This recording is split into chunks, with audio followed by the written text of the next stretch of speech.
I'm Dr. Krista Grunцevich, Program Manager with National History Day.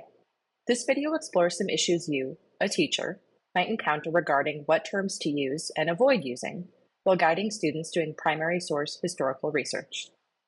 Thank you for taking the time to learn more about and to reflect on how language matters and that words have power. As we tell our students, everything has a history, and that includes language. Guiding students to make choices about language can be especially challenging. On the one hand, the language used in primary sources might be important evidence to help students understand conditions in the past or the perspective of a writer.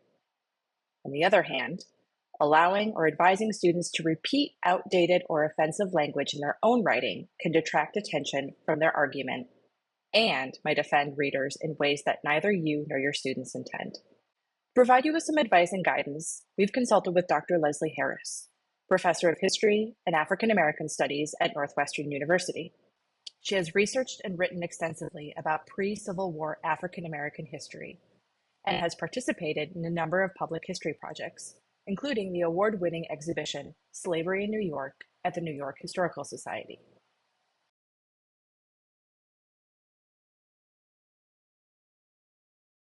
As an historian, I have to say, and maybe as a writer as well, I have not, for the most part, when I'm teaching, certainly when I'm in the classroom, I have not done a survey to figure out what people are most comfortable with, what kind of terminology.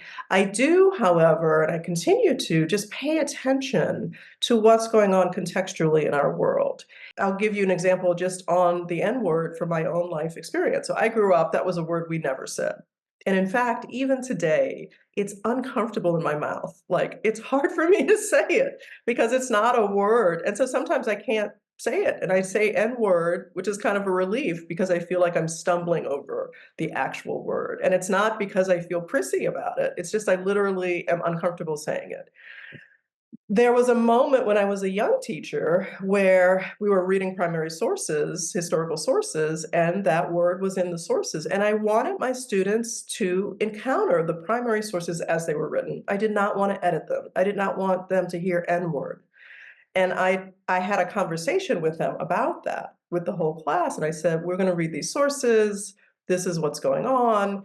And I'd like you to use the word. These are sources, oral histories of Black people. I would not do that today. I would not guide the class in an exercise in which I encourage them to say the word as a group. We are not in a moment where that is a useful teaching tool. It simply isn't. But we're in a different moment now where I teach a very different generation of students. I think we're in a more complex moment. Other words that I think about using or not using in public, right now we're at a moment when I, of course, came into the profession, the use of the word slave. A person is a slave. I'm talking about slaves. There's a slave woman maybe, but now people are more comfortable with hearing enslaved person. They want to emphasize that being enslaved, that there's an action that happens, and that someone has made a choice to hold someone else in a condition of bondage. And so I actually appreciate that the responsibility for that status is one that is placed on someone else, that you have to reckon with the fact that someone is consciously, daily making a choice that this person is going to be held in bondage. And that feels really right to me.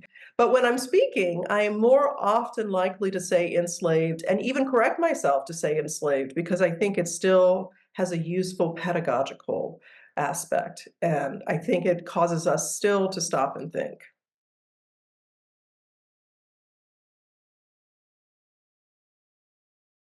I don't think that historians should update the language in primary sources. Um, I think that we have to confront the primary sources and the language that historical actors used. We don't have to be happy about it. We don't have to get comfortable with it. We can be disturbed by it. But when we begin to edit those sources, to edit out the things that make us uncomfortable, we begin the very troublesome possibility of editing out many things in our history that make us uncomfortable.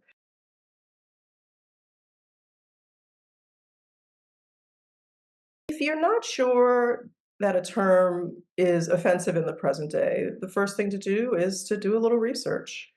One of my favorite research possibilities, which is now available online, research sources, is the Oxford English Dictionary, which presents you with a history of all of these words. And it's actually a fascinating thing to look at. And it's often available online via libraries.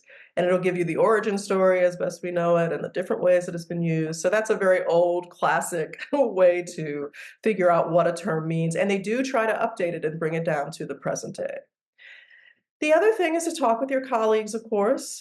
And we have this thing called the internet, which of course we must approach with caution and, not take everything at face value that's on the internet. But, Google around.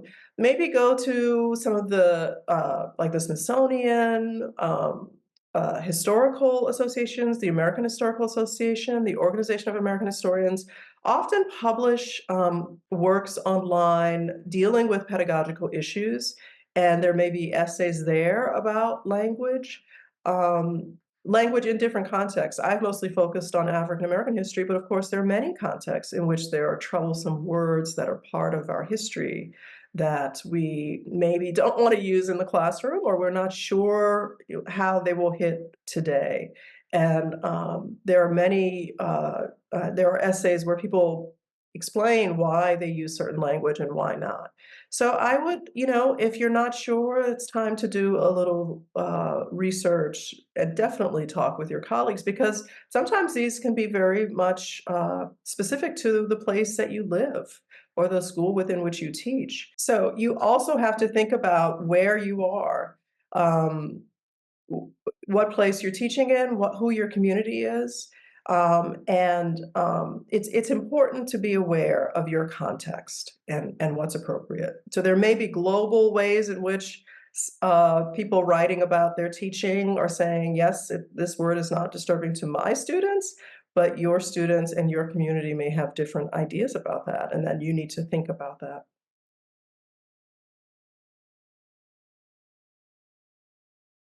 I have made so many mistakes in my teaching. And when I make a mistake, sometimes I know in the moment you can feel in the classroom that a mistake has been made, or you use the wrong word, even in casual conversation. And I'll never forget after an incident of misgendering, someone at a conference stood up and said, just stop and apologize. And I was like, "Yeah, that's all I needed to do." I didn't know what to do. Everybody kind of froze. And then, later at that conference, someone said this, and I thought, "Oh, it really can be that simple." So, in the moment, if you have the presence of mind, if you realize, and sometimes we don't always realize, but if you realize you made a mistake, you can stop and say, "I'm sorry, I think maybe I misstep. Would you," hopefully you can recognize what happened and just say, "I'm sorry, that came out the wrong way." The other thing sometimes is that you realize later that you misspoke and that something came up. And so, coming into the classroom the next time you meet, hi, everyone, at the end of class, there was this moment where this thing happened and I didn't have the presence of mind to call attention to it, but I want to reset. I want to just talk about it now and make sure that we're all on the same page about X. And that is valuable. It can be a valuable opportunity to acknowledge that we all make mistakes. There is no one that I've met who hasn't had a moment where they would love to rewind that tape. It also gives potentially your students the opportunity to have a little bit of grace with each other and to demonstrate how to apologize if um, there has been some mistake or misstep. And I think that that's very important to think about, how do we repair communities when there's been a break, either small or large. Historian Dr. Leslie Harris has helped us to understand how to approach proper terminology in your own teaching practice. As Dr. Harris discussed, historical work should be true to the past and should not shy away from telling hard stories or acknowledging racism, sexism, or other forms of discrimination. At the same time, historians, teachers and students included, need to consider how to best communicate with and respect their present-day audience. Guide your students to be thoughtful about the terminology they use in their historical work and help them to communicate openly with their audience about their choices. By doing so, you and your students will demonstrate both an understanding of the past and a sensitivity to the present. Here's a short list of best practices to keep in mind as you're teaching and helping students conduct their own research, whether for their National History Day project or anything else. If you are unsure about how offensive a term might be to other people today, do additional research or ask. If you determine a word is a slur, do not use it when writing in your own voice.